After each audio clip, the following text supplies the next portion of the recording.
якою ціною дається нам наша соборність. Сьогодні наші кордони чекають і вичікують там Московія, поки в нас буде розбрат. Не дамо їм розбрату. Ми маємо єднатися, незалежно якої ми віросповідання, зупинити всі свої політичні амбіції, об'єднатися і бути щирими разом з Україною в серці.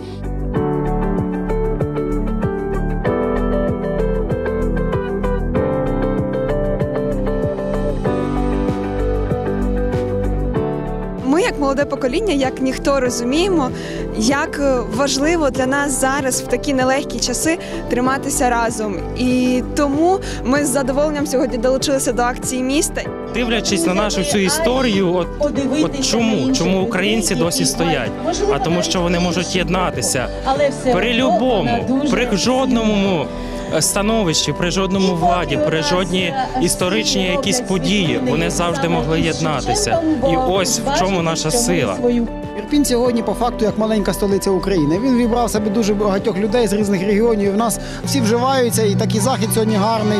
Ми показуємо приклад в першу чергу собі, тому що ми для себе це робимо, для наших дітей, для нашого задоволення, для того, що ми є українці. І показуємо приклад іншим всім, як треба відзначати цей день.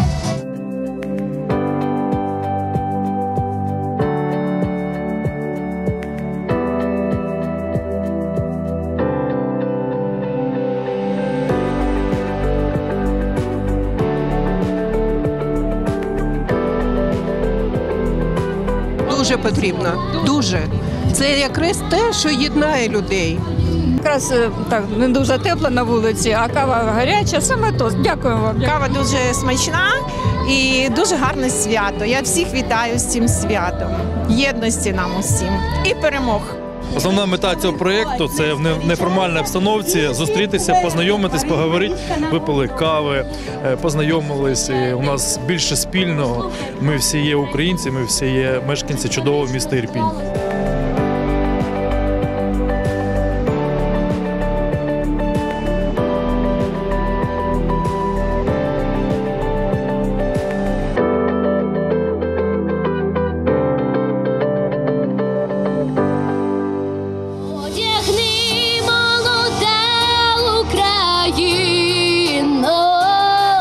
Синьо-жовтий квітучий